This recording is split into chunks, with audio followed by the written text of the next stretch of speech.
여러분 안녕하십니까? 오늘의 미국 위크엔드 리뷰 앤 위크 어헤드 강혜신입니다. 네, 하와이에서 이 방송을 듣고 계신 분들, 제가 아무리 그 뉴스를 전달하는 사람이지만 여러분들만큼 이 이슈를 많이 알겠습니까? 다만 하와이 밖에서 이 방송을 듣고 계시는 분들께 이제 하와이에 살고 계시는 분들, 알고 계시는 분들도 계시면 싶어서 전해드립니다.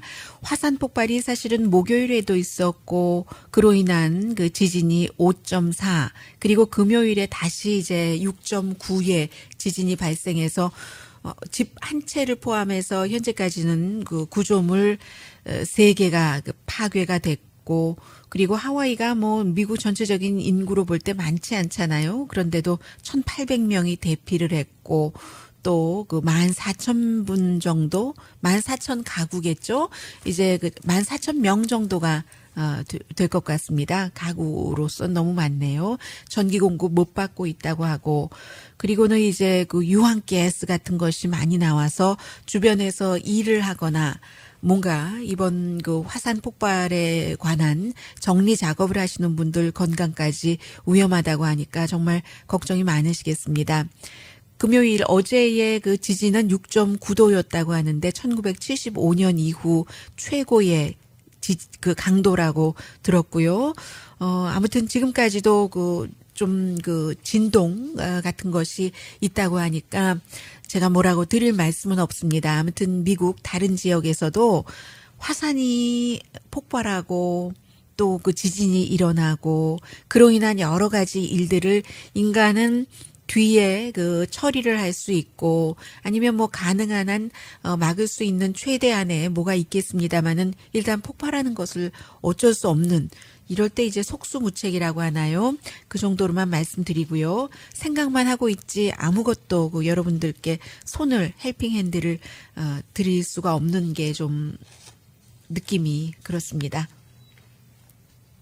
이번 주에 그 미국에서 가장 그 중요했었던 것은 뭐 미국에도 여러 가지 그 정치 뭐 사회적인 뉴스가 있었지만 한국과 관련된 북한 북미 회담과 그 남북 정상회담 이후에 여러 가지가 되겠습니다. 그래서 이제 레이티스트부터 헤드라인을 말씀드리자면 어제 그 트럼프 대통령이 텍사스에 그 가기 전에 공군기 타기 직전에 주한미군 감축은 없고 이번에 그 북미 회담 의제가 아니고 트럼프 대통령이 싫어하는 그 뉴욕타임스 그 페이크 뉴스고 이렇게 얘기를 하고, 대신에 이제 그 코리안 아메리칸 3명이 북한에 억류돼 있는데 그들에 관한 문제는 지금 잘 그 진행되고 있다. 과거 그 행정부가 못했었던 일, 이것도 이제 또 오바마 대통령을 비난하시는 건데 그것이 이제 잘 풀리고 있다.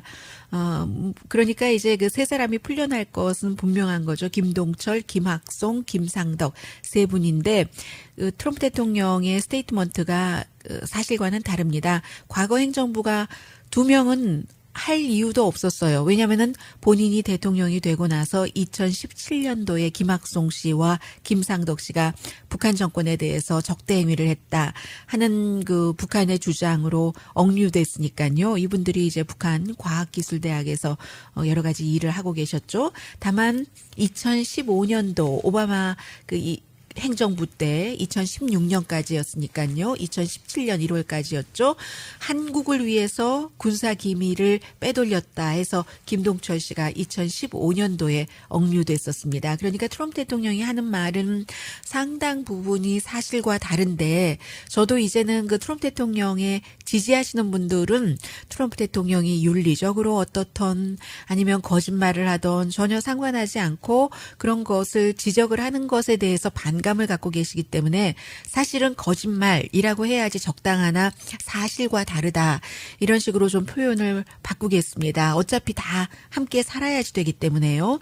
그리고 트럼프 대통령이 같은 그 때에 김정은 위원장과 회담을 할 장소, 날짜도 정했는데 이제 곧 발표할 것이다 했는데 오늘은 발표하지 않을 것 같아요.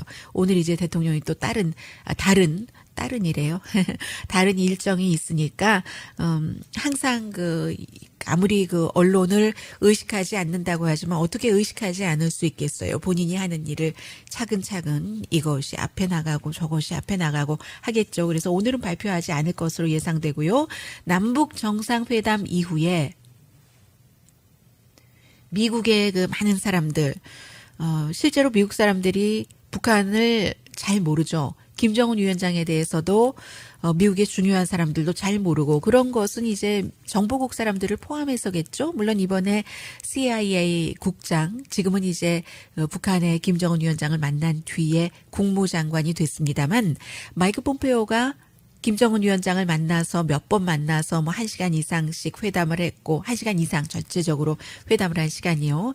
그래서 그 사람은 파악을 하겠지만 이 마이크 폼페오도 사실은 북한에 가기 전에 북한에 대해서 얼마나 많은 관심이 있었겠어요. 별로 없었다고 봅니다.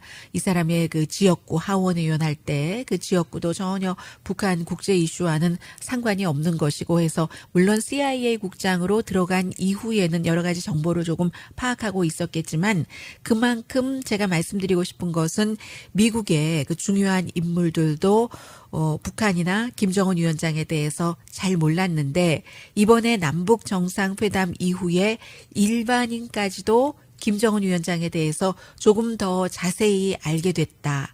물론 한국 사람들이야 직접 다 이제 12시간 정도의 남북 정상회담의 상당 부분을 보셨기 때문에 더 많이 파악을 하셨겠지만 미국도 언어는 이해하지 못한다지만 얼굴 표정이나 몸의 제스처는 충분히 한국만큼 많이 보진 못했지만 이해할 수 있고요. 미국 사람들도 일반인들도 그러니까 전문가들은 일반인들보다 더 많이 알 수도 있고 이런 것들이 결국은 미국이 김정은 위원장을 어떻게 대해야지 되는가.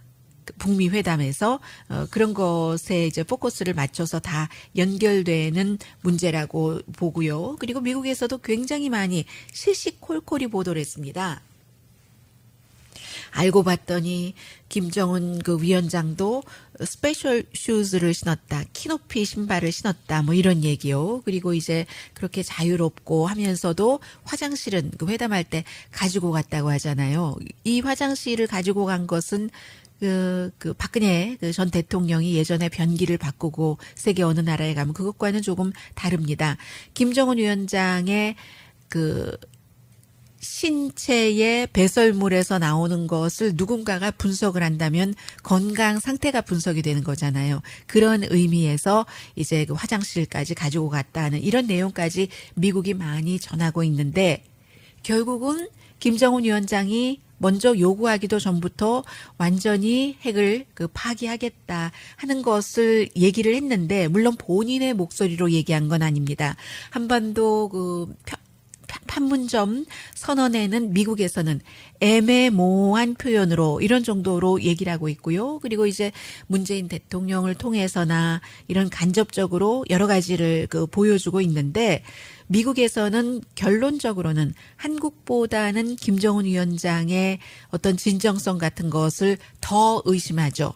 같은 민족도 아니고 12시간 쭉 지켜본 것도 아니고 또 미국과 남북한은 다르니까요. 결국은 핵 없는 북한은 오일 없는 사우디아라비아와 같다라던가 핵 없는 북한은 프란치스코 교황이 지저스 크라이스트 슈퍼스타를 포기하고 불교로 개종하는 것과 같다던가 이 정도로 지금도 보고 있는 사람이 상당히 많이 있습니다.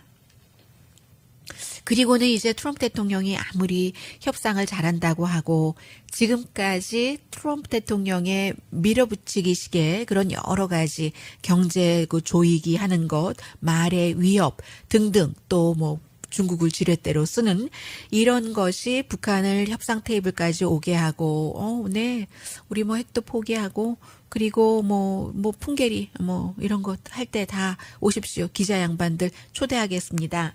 여기까지는 대통령의 협상 스킬이 끌어냈다고 하더라도 이제부터 북한과 김정은과 트럼프 대통령이 회담을 할 때는 전문가의 백업이 있어야지 된다고 계속 지금 주장들을 전문가들이 하고 있어요. 그리고 이제 존 볼튼 국가안보보좌관은 트럼프 대통령에게 충성하면서 일자리도 지키고 싶어 하겠습니다마는 그 마이크 폼페오 CIA 국장과 마찬가지예요. 충성은 오히려 이 경우에 CIA 국장이 북한에 대해서는 트럼프 대통령의 입장을 그대로 받아서 잘할 인물이 아닌가 하는 생각이 들고요.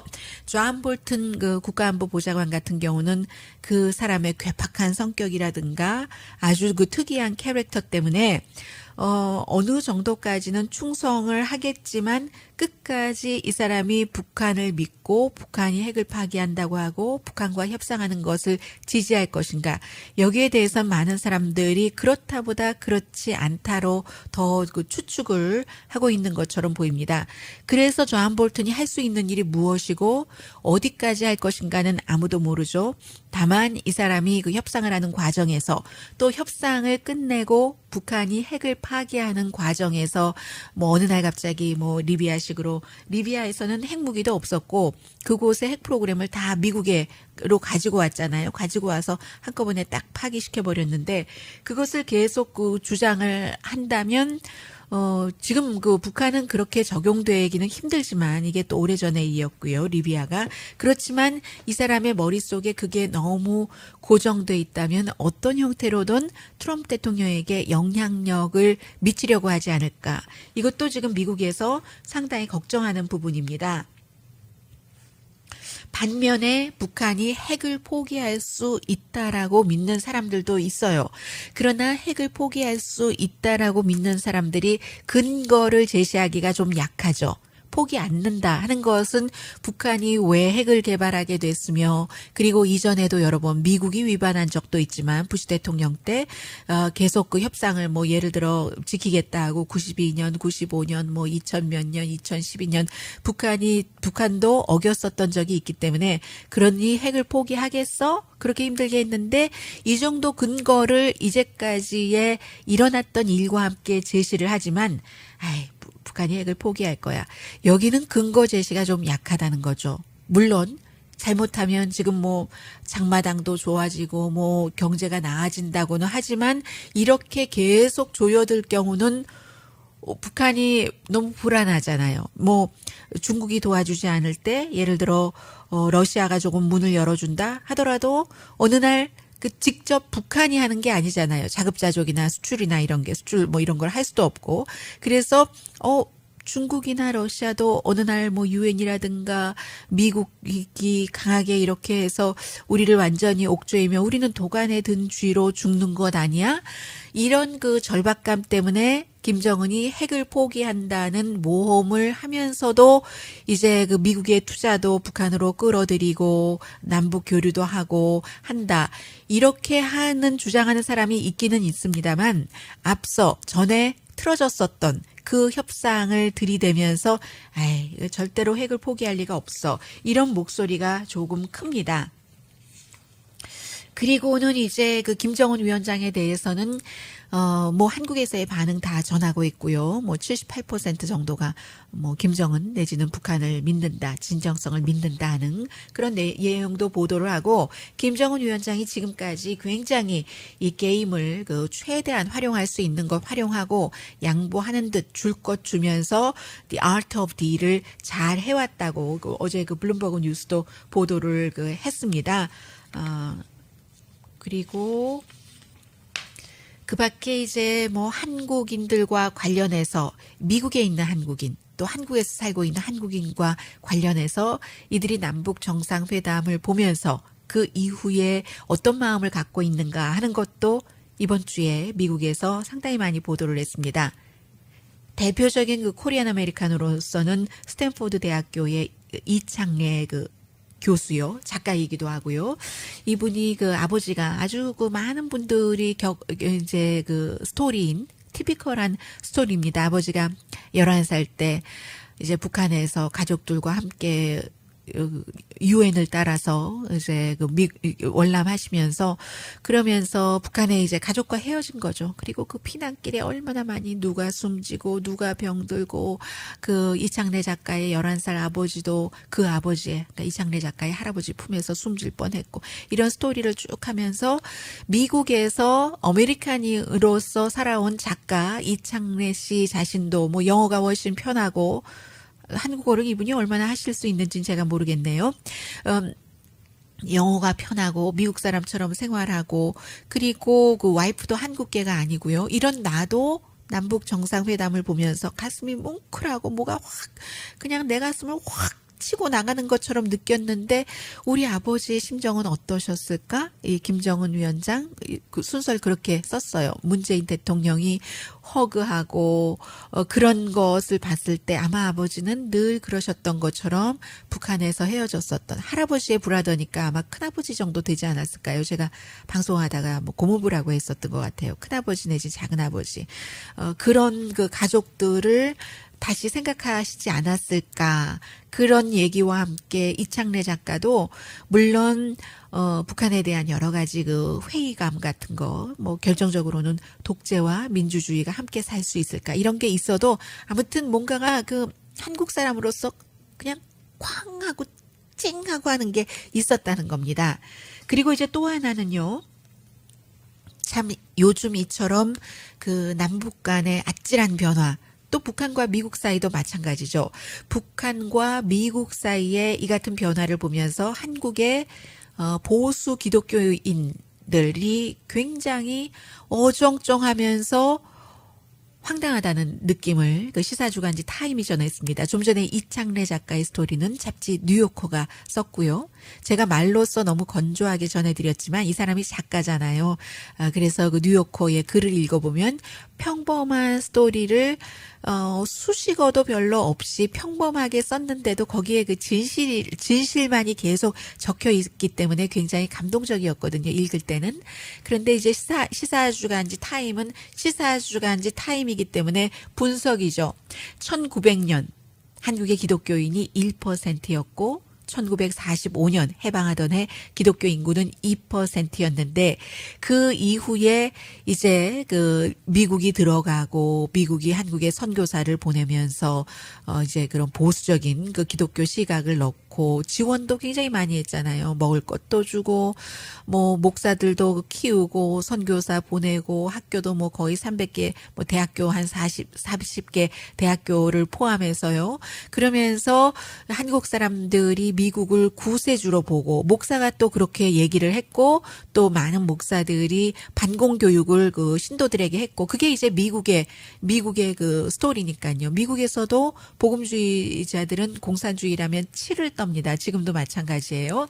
그런데 그렇게 해왔던 복음주의, 기독교 복음주의, 특히 이명박 대통령 이후에 한국의 기독교 그 복음주의가 굉장히 그 기독교 보수층이 정치화되고 확 그 피어올랐는데 이 사람들이 트럼프 대통령 들어와서 트럼프 대통령이 비윤리적이다. 말을 이랬다 저랬다 바꾼다. 다른 나라를 윽박지르기만 한다. 미국 퍼스트를 얘기를 하면서 미국 퍼스트를 얘기해서 미국에서 그를 아주 확고부동하게 지지하는 층이 적어도 30%는 됩니다. 확고하게라고 말씀드렸어요. 그런 그 사람들도 있지만 한국의 입장에서 볼 때는 그렇잖아요. 한국에서 생각할 때는 문화도 다르고 정서도 다 다르니까 저 사람이 그다지 멋있어 보이진 않네. 지도자로서 품이 있는 것 같지도 않고 참말만 하는 것 같지도 않고 그러나 뭐 북한을 때려 부수겠다고 하니까 저 무슨 난장이 같은 무슨 김정은을 뚱보를 핵단추를 누르고 그 김정은 정권뿐만이 아니라 북한 전체를 파괴시킨다고 유엔 연설에서 유엔은 화합과 평화를 지켜가려고 그런 목적으로 만들어진 기구잖아요. 물론 유엔이 뭐 단점도 있고 장점도 있습니다만 그런 유엔에서 북한을 파괴시켜버리겠다고 했었을 때 많은 한국의 기독교 보수가 트럼프 대통령의 다른 것은 하나도 보고 싶지도 않고 보지도 않고 트럼프 대통령님 북한을 제발 폭격해 주세요. 빨리 폭격해 주세요. 이렇게 얘기하던 기독교 보수들이 아주 머쓱해졌다는 겁니다. 이제 어떻게 해야지 되는가? 도대체 트럼프 대통령을 계속 지지를 해야지 되는가?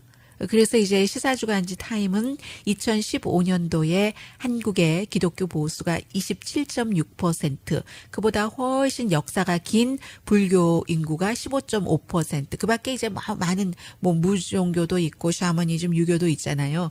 그 사람들 가운데서 정치적으로는 기독교 보수 그룹이 가장 뭐 강하다고도 할 수 있잖아요. 숫자로도 많고, 그래서 굉장히 지금 묘한 입장이다 이렇게 얘기를 하는데요. 한국의 기독교 보수이던 한국의 뭐 기독교 진보든 아니면 기독교가 아닌 다른 사람이든 국가의 안보는 결국은 그 국가 자신이 지켜야 되는 거죠. 결론적으로는. 물론 이제 다른 나라와 의 도움도 받고 이렇게 딱 그 균형을 맞추고 또 견제하고 그런 것들이 다 이제 뭐 주한미군 주둔 그런 것 아니겠어요? 주한미군이 뭐 28,000명에서 3만 명 정도 있다고 하면 거기에 딸린 가족들도 있고 또 사업하는 사람들도 있고 해서 수십만 명의 미국인이 한국에 살고 있는 이상은 한국이 한반도에서 전쟁이 일어나기가 좀 힘든 것이고 미국이 북한을 그렇게 하려면 그 사람들부터 다 탈출시켜야지 되고 귀국시켜야지 되고 그런저런 것을 생각하면 북한을 함부로 하기도 힘든 것이고 북한을 폭격하는 것에 대해서 반대하는 이유는 그럼 북한이 가만히 있지 않잖아요. 또 남한을 공격하고 그런데도 북한을 폭격해달라는 분이 굉장히 많다는 거는 저는 뭐 방송을 항상 중립적으로 해야지 된다고 얘기를 하시지만 저는 그 의견에는 반대합니다.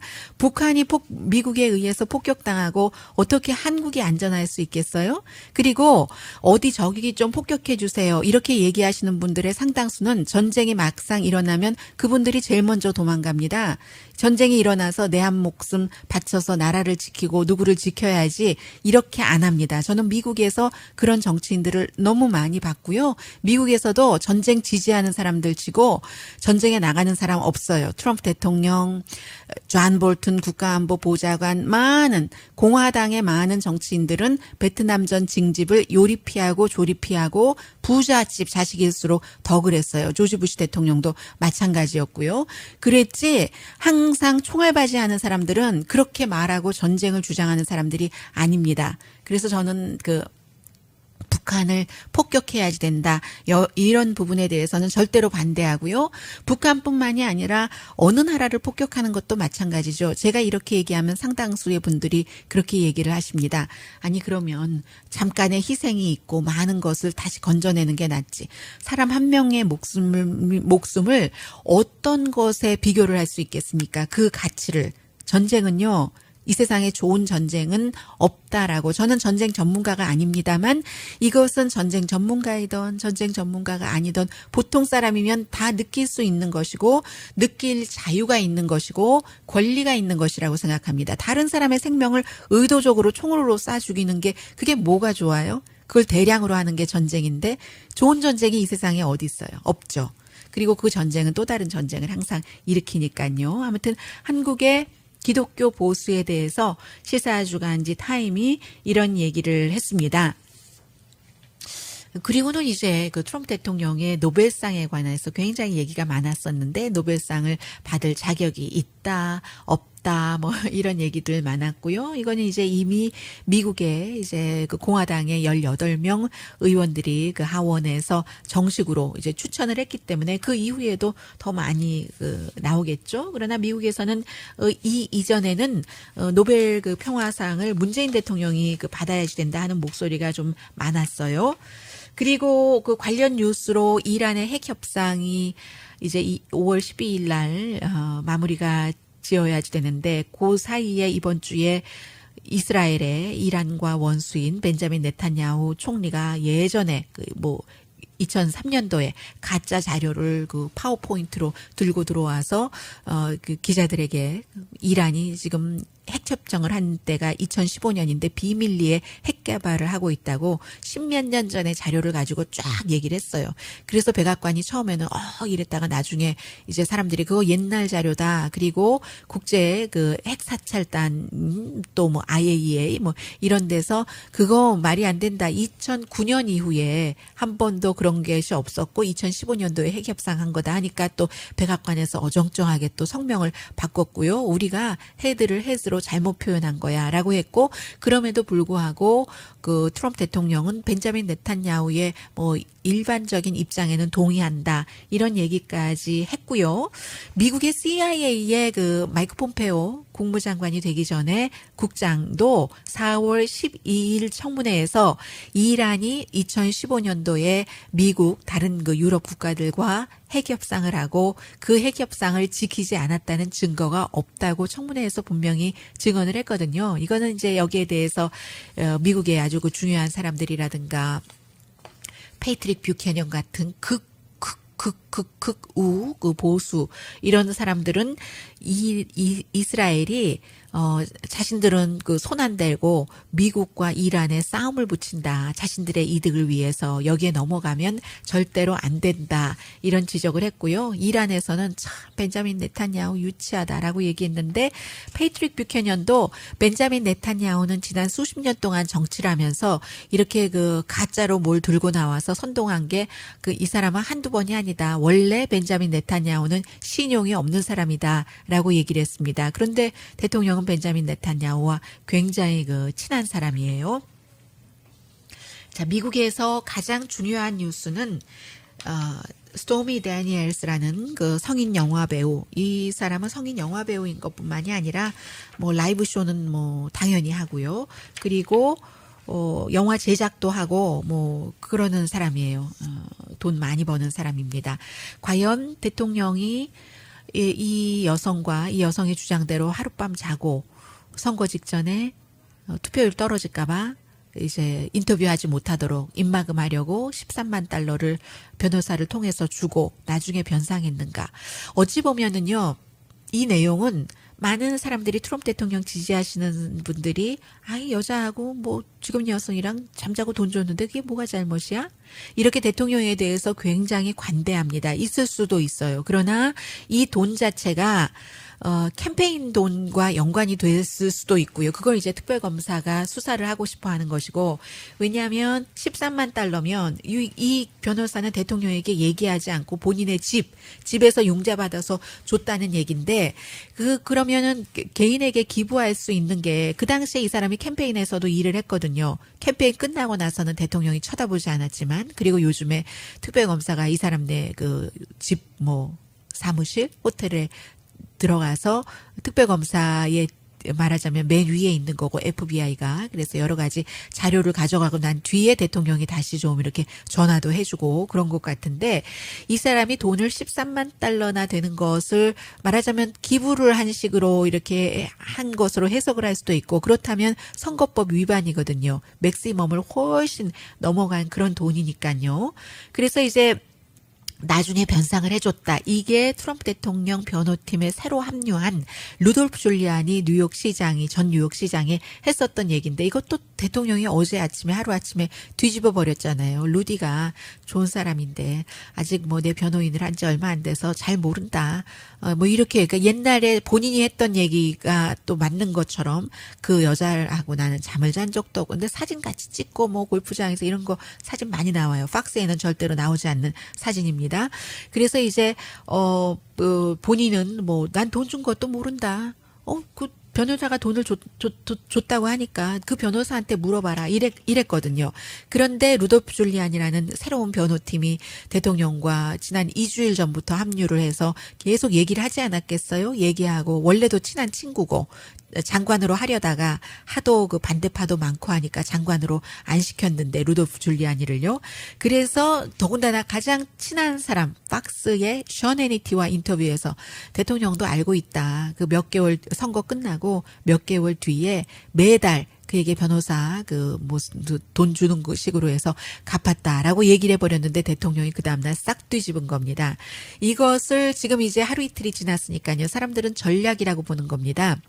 이게 이제 어차피 그게 사실이니까 돈을 줬고 돈을 변상했고 그걸 대통령이 안 게 사실인데 계속 감출 수 없으니까 이제 새로운 사람을 시켜서 한번 터뜨려 봤는데 반응이 굉장히 나쁘거든요. 이게 여자랑 자고 그럴 수도 있지가 아니라 선거 여기도 걸려 있고 그리고 사람들이 윤리적인 리더십을 잃으면 아무리 경제가 잘 되던 다우지수가 좋건 말건 기업 이윤이 좋건 말건 그게 무슨 상관이라라고 생각하는 사람들도 많습니다. 원래 이 스토미 데니엘스라는 이 여성과의 대통령 뭐 돈 주고받고 하는 것은 월스트리트저널이 제일 먼저 보도했거든요. 월스트리트저널은 미국 대통령을 굉장히 지지하고 일반적으로 또 사주가 대통령과 아주 친한 루퍼트 머독입니다. 백악관을 자유자재로 드나들고 대통령에게 충고를 하는 이 월스트리트저널이 이것을 이제 그 보도를 한 것이거든요. 그러면 이제 그 월스트리트저널은 특히 대통령의 경제 정책을 지지하잖아요. 경제 정책 중에서 가장 성공한 것으로 이제 평가받는 것이 세금 감면안인데 이 세금 감면안은요. 한마디로 요약을 하자면 세금 감면안으로 83% 그 액수요. 이 액수가 탑 1% 버는 사람들한테 갑니다. 왜냐하면 거의가 뭐 기업에 가고 탑 부자에게 가니까요. 그리고 미국 인구가 3억 2천만 명 정도예요. 그 가운데서 8,600만 명은 중간층이요.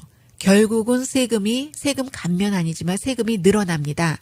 본인이 이제 중간선거 치르고 나서 재선 이제 치르는 그 시점이 지나면 중간층은 지금보다도 세금이 늘어나게 돼 있어요. 지금은 뭐 한 달에 보통 예를 들어 회사에서 돈 받는 사람 뭐 10불, 20불, 뭐 30불 표시도 안 나는 정도로 늘어나고 그 세금 감면 액수가 나중에는 이것보다 훨씬 많이 늘어나게 돼 있어요. 세금이.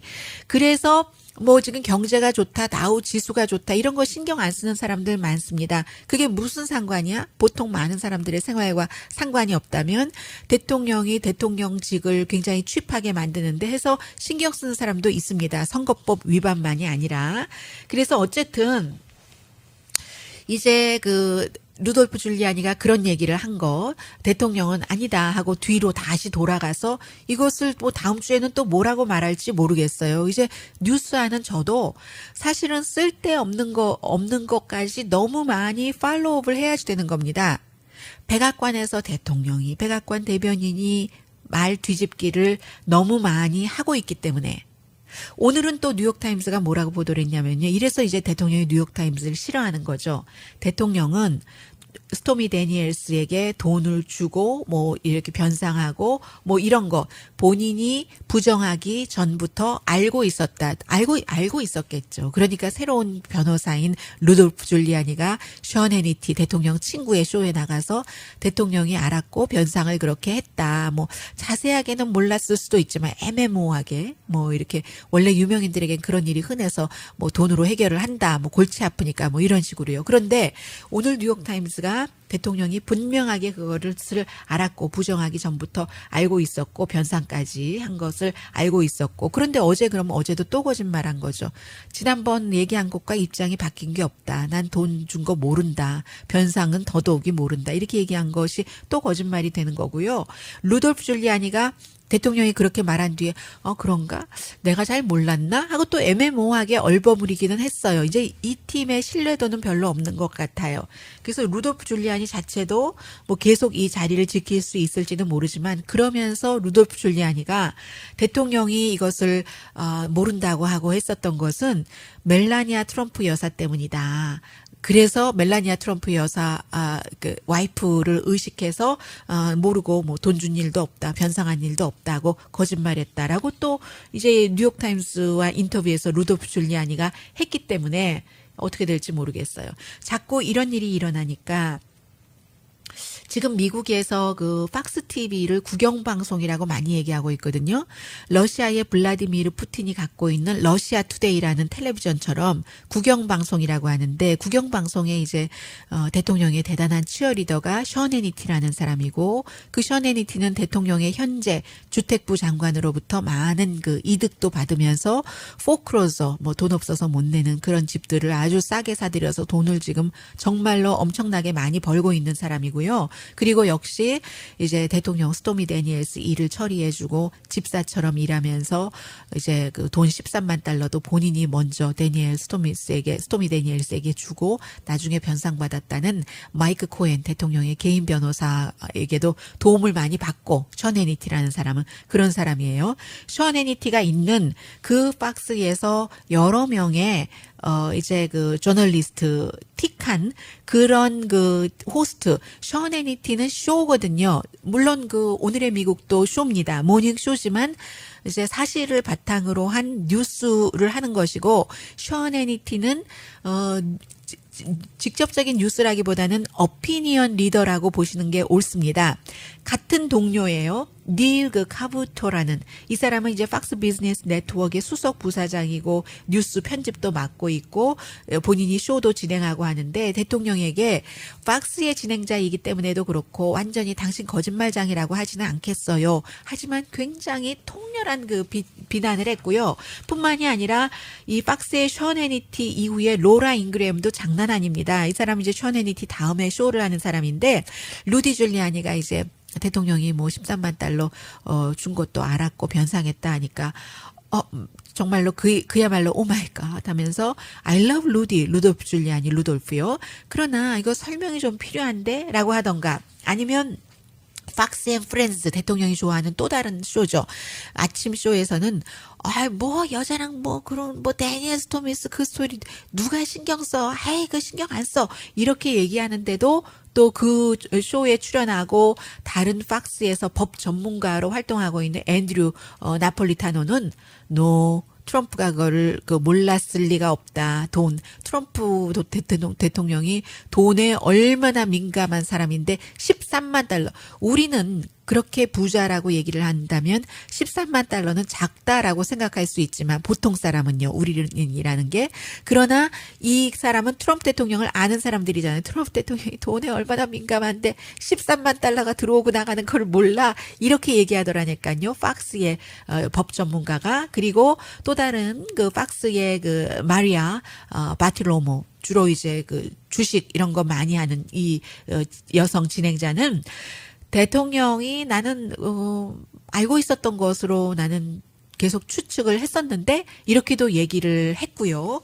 그리고는 이제 그 백미가 그 닐 말씀드린 그 카부토라는 사람인데, 이 사람은 대통령이 워싱턴에 그 썩은 시궁창 같은 물 같은 거 다 쓸어내버린다고 스왑프를 친다면서 당신이 그 흙탕물 스왑프를 만들고 있습니다. 러시아 개입이, 러시아가 무슨 미국 대선에 개입했느냐고 하는데 했고, 뭐 텍스도 보통 사람을 위해서요? 당신이 제일 많이 부자 됐잖아요. 지지율이 높다고요? 최악이에요. 뭐 여러 가지 그 근거를 제시하면서요.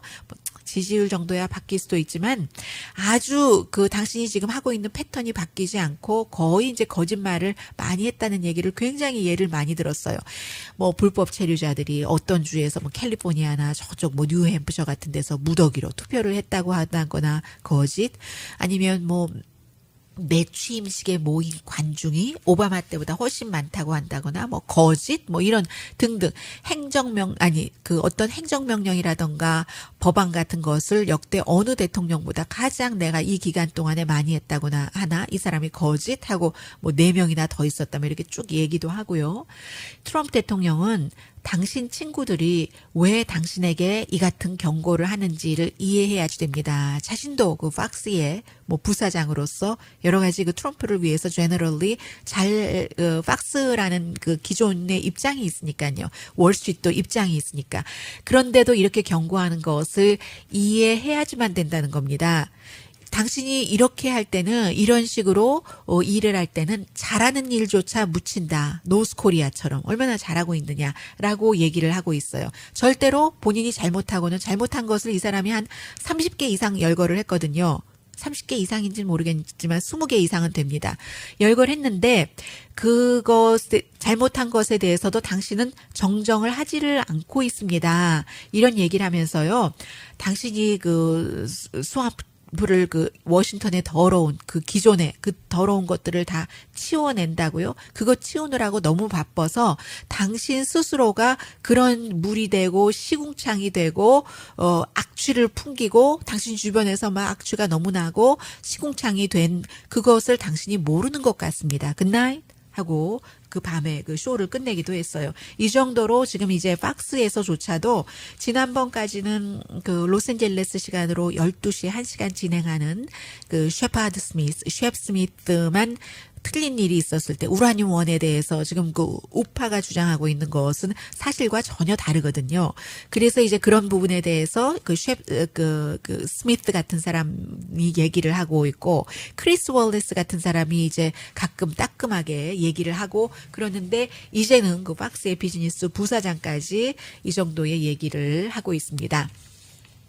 그리고 제가 정규 방송 때 전해드리지 못했던 일인데요. 이 미국에서 굉장히 그 한국의 복음주의, 기독교 보수처럼 미국의 복음주의가 트럼프 대통령을 계속 지지하면서 여러 가지 일들이 있는데 어제 미국의 그 마이크 펜스 부통령은 굉장히 트럼프 대통령에게 이 정도면 아부하는 수준인 것 같아요. 어떤 그 인터뷰를 하면서 뭐라고 얘기하냐면요. 미국에서 행정부에서 가장 이제 그 복음주의에 가까운 사람이 복음주의 한 가운데서 들어있는 사람이 그리고 그것을 정치적으로 굉장히 그 중요하게 생각하는 사람이 마이크 펜스 부통령이잖아요. 마이크 펜스 부통령이 종교 관련 인터뷰를 하면서 뭐라고 얘기하냐면요. 그거 모르시죠?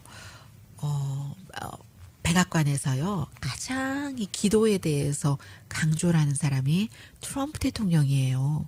장관 회의를 할 때나 어떤 그 토론을 하고 이럴 때 자, 우리 기도부터 하고 시작합시다. 하는 사람은 트럼프 대통령입니다. 트럼프 듣기 좋은 말을 이 마이크 펜스 부통령은 아주 옆에서 이렇게 보고 있다가 정말로 잘해줘요. 그런데 이번 주 미국에서 어떤 일이 있었냐면 하원의 목사요. 상원에도 목사가 있고 하원에도 목사가 있고 뭐 하는데 요즘 뭐 백악관에 그 목사들 그 초대를 해서 뭐 성경 공부도 자주 한다고 하고 하는데 하원 목사에 대해서 폴 라이언 하원 의장이 이제 뭐 본인 재선 안 하고 물러나겠다고 했잖아요.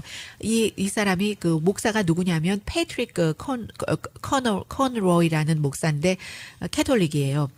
그냥 특별한 이유를 제시하지 않고 말하자면 해고 통지서 같은 것을 보낸 거예요. 그리고 그 해고 통지서도 이 폴 라이언이 뭐 그 정도로 뭐 경우가 없거나 이런 사람은 아닌데 지난번에 그 도널드 트럼프 대통령이 연방 수사국장을 해고할 때 본인의 바디가드에게 그 해고장 들려서 그 연방 수사국 본부로 보낸 것처럼 그 연방 수사국장은 막상 캘리포니아 주에 있었는데요.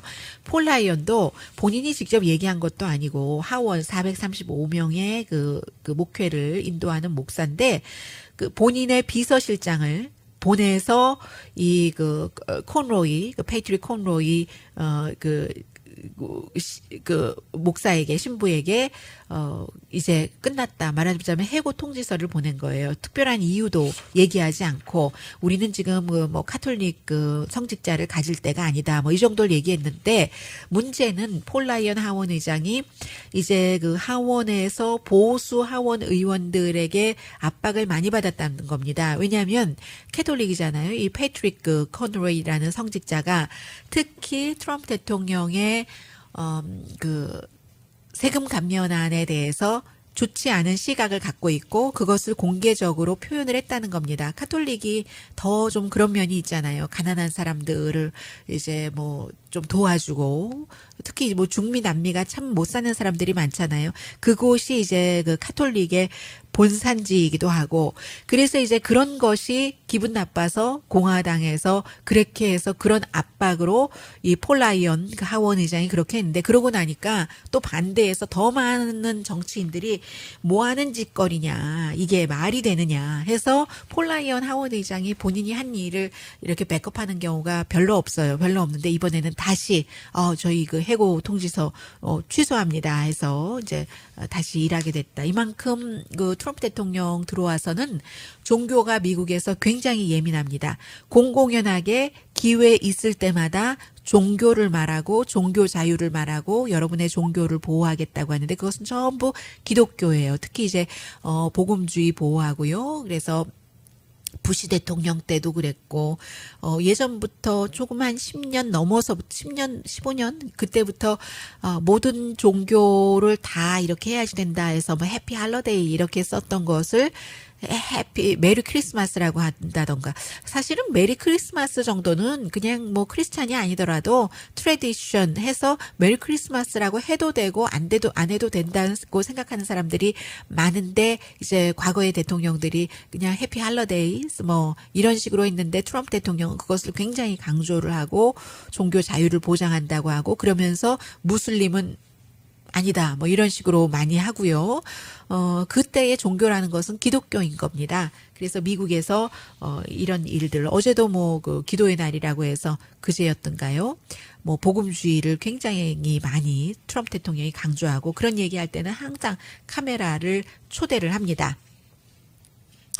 그리고 그 사회적인 이슈에서는 워싱턴 그 레드스킨스의 치어리더들이 2013년도에 캘린더 촬영한다고 코스타리카에 가서 이제 스폰서인 그 페덱스 필드 시트에 앉는 그 남자들 6명을 기쁘게 하기 위해서 뭐 촬영하는 거 다 보여줬고 춤추는 것도 보여줬고 나이트클럽도 뭐 에스코트 하고 다니고 일부는 뭐 옷도 다 벗으라고 하고 누드로 이제 그 바디 페인팅 같은 것은 했고요.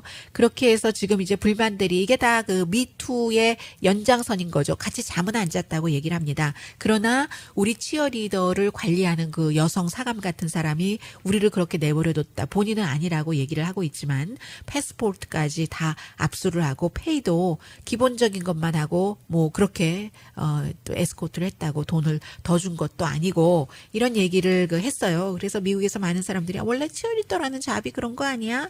뭐 이런 얘기. 그리고 실제로 그 스포츠 팀마다 달라요.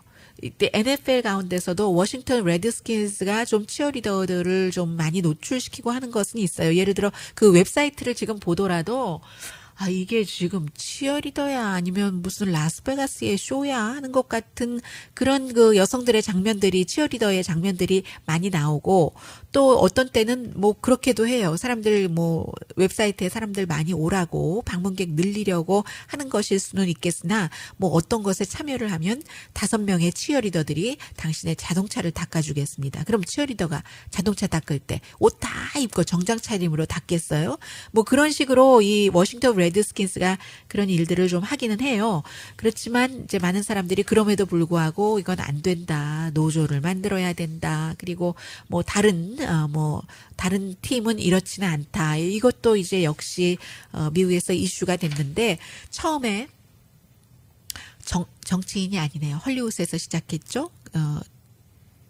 하비 와인스틴에서 시작해서 정치인으로 가고 뭐 뉴욕 필하모닉의 뭐 음악 감독으로 가고 뭐 영화 누구 지금은 이제 빌 커스비라든가 로만 폴란스키 같은 사람도 그 아카데미에서 이름 내려졌잖아요. 뭐 하긴 노벨 문학상도 이번에는 뭐 관련해서 취소한다고 하니까요. 그런 식으로 가서 그다음에 저널리스트들 쫙 가서 이번 주에 찰리 로즈 추가로 27명이 더 고소했다고 하는데 거기에 추가 3명이 또 더 나온 것 같아요. 그러면 이제 뭐 거의 40명 정도 되는데요. 이렇게 쭉 미국이 왔는데 오다가 이제 치어리더 쪽 그쪽까지 미투가 갔습니다. 그리고는 중요했었던 것이 역시 그 무역 전쟁이죠. 무역 전쟁인데 뭐 한국은 일단 한숨 돌렸습니다만은 유럽과 중국, 뭐 캐나다, 멕시코, 뭐 철강, 알루미늄 이런 거 다 관세 아직 해결되지 않았는데 그래서 이제 이 부분에 대해서는 이제 다음 주에 나올 그 내용에서 전해드리는 게 낫겠네요. 그렇죠? 그래서 여기까지가 이번 주에 제가 중요한 몇 가지 뉴스만 위크엔드 리뷰에서 전해드렸고요. 위크 어헤드. 가장 중요한 위크 어헤드가 뭐겠어요? 이제 다음 주가 미국 날짜로는 7일부터 11일이 되고 그 다음 주에 문재인 대통령이 트럼프 대통령 정상회담하기 직전이 될 것 같죠? 북미 정상회담하기 직전에 트럼프 대통령과 한미 정상회담을 하는데 미한 정상회담이라고는 안 하죠. 그렇죠? 지금 갑자기 말씀하다 보니까 생각이 났어요. 유튜브에 저에게 북미 회담이라고 한다고 끊임없는 항의를 하시는 분들이 계십니다. 그런데 이게 한미 회담도 미한 회담이라고 안 하는 것처럼 기본적인 이런 뭐라고 할까요? 우리 일상의 입에 붙은 그런 언어들이 있잖아요. 북미 회담이라고 하지 한미 회담이라고 안 하잖아요. 한국에서도 북미 회담이라고 한 것은 이명박 박근혜 정부 때도 마찬가지였습니다. 문재인 정부 들어와서 갑자기 북미 회담이라고 하는 거 아니잖아요. 그러니까 저는 앞으로도 북미 회담이라고 하겠습니다. 그러나 특별한 뜻이 있어서 그런 것은 아니에요. 어쨌든 북미 회담을 하기에 앞서서 한미 회담이 5월 22일에 있기 때문에 뭐 이 부분 굉장히 주목이 될 테고, 그리고 그 사이에 북한에서는 계속 며칠이 멀다 하고 뭔가를 내보여주기 때문에 다음 주에도 북한에서 뭔가를 또 새로운 발표를 하지 않을까 미국에서는 주목을 하고요. 그와 관련해서 12일이 이제 미국 날짜로 다음 주 토요일이거든요. 이란 핵딜을 미국이 파기할 것인가 아니면 뭐 고칠 것인가 이런 것을 결정을 해야지 되는 마감 시한이거든요. 지금 이 내용은 굉장히 예민합니다. 존 케리 전 국무장관, 그러니까 오바마 행정부 때의 국무장관이 이란 핵딜을 이루는데 굉장히 중요한 일을 많이 했어요. 이 사람이 요즘에 이 이란 핵 협상을 그대로 가져가기 위한 로비 활동을 하고 있다고 하거든요. 지금 뭐 일을 안 하지만 아직 젊고 에너지도 많고, 그리고 워낙에 이 이란 핵 협상 한 것을 본인의 레가시로 중요하게 생각을 하는 사람이기 때문에 본인이 그렇게 행동을 하는 거예요. 무엇보다도 부자고, 뭐 와이프가 케찹이요. 세계적으로 가장 유명한 하인스 케찹의 상속녀잖아요. 뭐 본인도 뭐 부잣집 아들이었고, 그래서 이제 하고 싶은 것을 이상에 따라서 하는 겁니다. 지금까지 최근에 이란 외무장관도 만났고, 프랑스의 임마누엘 마크롱 대통령, 뭐 독일 대통령, 독일 총리는 아닙니다만 EU 리더들을 최근에 만나서 이란 협상 구하기에 나선 겁니다. 그런데 미국에서 전 국무장관이 이 같은 행보를 하는 일은 드문 일이에요. 지지하는 사람들도 있고 반대하는 사람도 있습니다.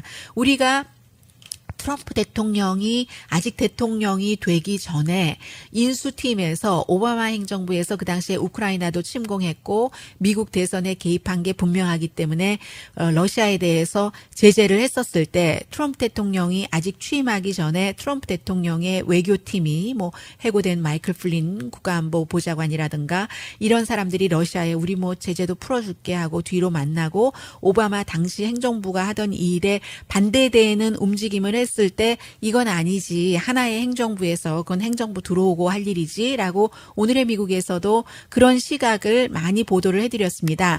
마찬가지로 존 케리 전 국무장관이 지금 트럼프 행정부가 하고 있는 일이 마음에 들지 않고, 그리고 굉장히 위험한 것이라 할지라도 본인은 전 국무장관이기 때문에 전 국무장관으로서 현 행정부가 하고 있는 일과 완전히 반대되는 것을 로비 활동을 해서는 안 된다라고 생각하는 사람이 많습니다. 이란 핵 협상을 지키려고 하는 사람 가운데서도 존 케리 전 국무장관의 이런 행보에 대해서는 아니다, 현 행정부가 할 일이다 라고 생각하는 사람들이 있고요. 그러나 케리의 행동을 지지하는 사람들도 많아요. 그게 존 케리 자신의 이제 어떠한 정치적인 그것에 상원 의원을 오래 하다가 국무장관으로 마감한 거잖아요. 그래서 이 사람이 자신의 트레이드 마크를 지키기 위해서, 그리고 이란 핵 협상이 얼마나 중요한지를 협상자로서 알기 때문에 실패할 가능성이 있어도 많은 것을 걸고 한다, 열정을 걸고 한다 해서 지지하는 사람들도 있어요. 그런데 이런 생각을 하는 사람들도 많죠. 오히려 존 케리가 이것을 막으려고 하면 할수록 트럼프 대통령은 그래? 뭐 이거 깨면은 그 북한과의 핵 협상도 어려워진다고는 하는데 그래서 적당히 수습해 보려고 하다가도 존 케리가 지금 그러고 있단 말이야. 확 깨버려. 이럴 수도 있다는 거죠. 그런 걱정을 하는 사람들도 있습니다. 다음 주에 그래서 이게 그 이란 핵 협상이 제일 그 중요한 뉴스가 되겠고요. 또 하나는 최초의 뭐 CIA 국장이 여자가 되느냐 하는 이 CIA 최초의 여자 국장 지명자의 청문회가 있는데 다른 거 다 제쳐놓고 본인이 CIA에서 물론 법에 따라서 그 당시가 부시 행정부였으니까요. 고문이 합법화됐을 때 미국 내에서 하기는 찜찜하고 하니까 다른 나라의 CIA 비밀 고문실을 두고 고문을 하고 그것을 다 기록한 것을 나중에 없애버려라 하는 지시를 했던 이런 게 있기 때문에 기록이 있기 때문에 어떻게 그러고도 CIA 국장을 한다고 할 수가 있는 거지? 그런 사람이 미국 정보국의 국장이 돼도 돼? 하는 게 아마 청문회에서 가장 중요하게 다뤄질 문제일 겁니다. 무역 전쟁은요. 지금 오늘 아직은 안 만난 것 같아요. 트럼프 대통령이 중국에서 스티브 무누신 그 재무장관이 이끌어서 갔던 대표단이 왔잖아요. 뭐 목요일, 뭐 금요일 이런 때 중국 사람들을 만나고 왔기 때문에 같이 특히 이제 중국 문제를 먼저 의논을 할 텐데 중국과 미국과의 무역은 곧 그 북미 회담에도 영향을 줄 수도 있는 일이고 해서 굉장히 예민한데 지금 스티브 무누신은 무역 적자를 뭐 2020년경 뭐 2천억 달러 줄여라 뭐 중국에 요구한 거예요. 2025년에는 중국이 뭐 업계 보조금을 중지해라. 이거는 어떤 입장에서 보면은 내정 간섭인데 할 수도 있겠는데요. 그리고 보복 관세를 없애든지 아니면 우리의 새로운 관세를 받아라. 그러니까 주는 거는 없이 우리 원하는 대로 받아라 하는 건 것 같아요. 중국에서는 중국 무역과 상품 제조 정책에 대해서 미국이 끊임없이 미국식으로 조사하는 것을 중단해라. 그리고 기술에 대해서 미국이 앞서간 거 이런 기술을 좀 수출하는 거 민간이 수출할 수 있도록 쉐어할 수 있도록 하지 그거 금지했거든요. 지금 그거 풀어라. 이제 베이징이 이게 요구를 합니다. 그런데 이제 미국 언론이 보도를 하는 거예요. 지금 중국에서는 어떤 얘기가 나오고 있느냐면은 뭐 중국 입장이겠죠. 미국의 요구가 너무 많다. 또 그 차이가 너무 크다. 미국의 도움 없인 이 문제를 풀 수가 없다. 결론적으로는 모든 게 마찬가지 아니겠어요. 북한 핵 협상이나 뭐 무역 전쟁이나 주고받는 게 있어야지 이게 풀리지. 엄마와 자식들 사이에서도 물론 그 사랑 자체는 끊임없이 주는 쪽이 있지만 이거는 물건과 돈이 계산된 거잖아요. 돈 계산해서 어떻게 주고받음이 없이 계속 그 한쪽만 다 이렇게 할 수는 없잖아요. 설령 이제 과거에 어떤 이미 이루어졌던 일에 대해서 불만이 있다 하더라도 그런 입장이고요. 그런데 워렌 버핏이 이렇게 봤습니다. 1사분기 워렌 버핏 그 버크셔 히서웨이의 수익이 좋지 않았더군요. 마이너스였던데 워렌 버핏이 미국과 중국은 결국은 어리석은 아주 지독한 무역 전쟁은 피할 것이다. 이게 그렇게 하라고 운을 떼는 건지 아니면 뭐 미리 다 결론을 알고 하는 말인지는 모르겠습니다만은 그런 얘기를 했어요. 지금 또 그 세계가 넘버 1, 2인 그 경제에 있어서 미국과 중국에 대한 의존도가 너무 크니까 네. 기브 앤 테이크를 해야 된다는 얘기죠. 뭐 워렌 버핏 얘기도 이런 내용들이 다음 주에 미국에서 굉장히 중요하게 봐질 일이고요. 그리고 또 하나는 팍스 뉴스의 여러 진행자들이 이번 주에 대통령에 대해서 처음으로 이제 고개를 갸우뚱 지금까지 안 했던 사람들이 갸우뚱 하기 시작하는 거예요. 그래서 다음 주에는 이런 문제가 어떻게 될까?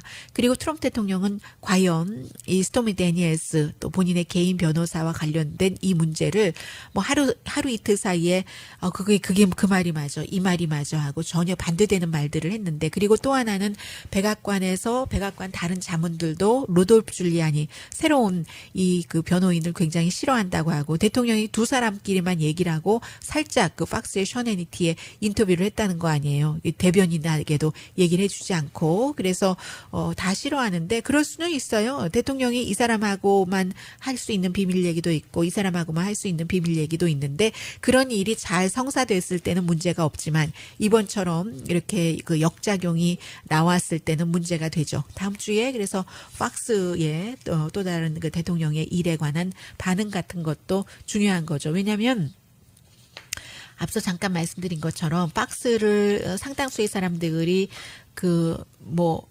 아낌없이 아무런 그 의문 없이 또 다른 반격 없이 비평 없이 비판 없이 전폭적으로 지지하는 국영방송으로 트럼프 대통령이 보는 사람들이 많기 때문에, 이 국영방송의 여러 앵커들이 트럼프 대통령에게 이건 아니지라고 얘기하면 대통령이 힘을 잃어버리는 겁니다. 기본적으로 이제 서방 세계의 언론이 미국 언론뿐만이 아니라 전반적으로 다 진보 성향이 있어요. 그때의 진보라는 것은, 그 언론에서의 진보라는 것은 이제 뭐 힘 없는 사람 쪽에서 정의를 추구하는 것. 정의라는 게 이렇게도 이 사람에게도 저 사람에게도 정의가 옷이 다를 수도 있고 색깔이 다를 수도 있잖아요. 그런데 이제 미국의 진보 언론이라고 하면은 조금 이제 사회적으로는 약한 사람 입장에서 뭐 이렇게 조금 한다고 할까요? 그런데 그래서 언론의 저널리스트들이 진보가 많아요. 보수보다는. 그게 사실입니다. 그런데 이제 보수는 이게 경제적으로 특히 공화당이 그 무책임하게 뭐만 자꾸만 정부에서 퍼주고 이러면 안 된다. 뭐 이런 얘기도 하고, 사회적으로도 그 사회적인 입장에 보수가 있잖아요. 그런데 진보는 사회적으로 다른 이슈에 있어서도 좀 그 리버럴하고, 그리고 모든 사람들의 권리를 그 지지하고, 그에 비해서 이제 보수는 아니 뭐 낙태를 어떻게 함부로 한단 말이야? 낙태가 어떻게 있을 수가 그리고 해요. 뒤로 합니다. 그리고 또 이혼도 다 해요. 그렇게 보수하면서 트럼프 대통령도 지금 3번 결혼을 했잖아요. 복음주의에서 특히 그 3번 결혼하고 또 결혼 생활 도중에 상대방을 치링하고 하는 거 금기하면서도 또 트럼프 대통령을 또 그 인정하고 가장 잘 돌봐주고 하잖아요. 그런데 그래서 자연스럽게 여러 가지 미국의 자유 이상적인 성향이나 이런 것을 볼 때 저널리스트들은 진보가 많죠. 진보 언론이 훨씬 많은 게 사실입니다. 보수 언론보다. 그럴 때 보수인 팍스가 대통령에게 이거는 아니잖아요 라고 얘기를 해주면 대통령을 보호할 수 있는 그 매체가 너무 없는 거죠. 그래서 굉장히 중요하게 보여지고요. 다음 주에 팍스의 태도 같은 것, 이게 항상 한 번 물꼬를 투면 그 다음부터 착착착착 더 많이 터질 수 있기 때문에 저는 개인적으로는 이런 부분들도 상당히 관심이 갑니다. 자, 오늘의 미국 위켄드 리뷰 위크 어헤드 여기서 마치겠고요. 그리고 내일 그 미국에서 보는 한국에서는 과연 북미 회담이 어떻게 될까? 그리고 북한 김정은에 대해서 핵포기에 대해서 어떤 그 조금 더 전문가 일반 언론보다 조금 더 전문적인 그 시각의 내용들을 좀 전해드리려고 합니다. 강혜신이었습니다.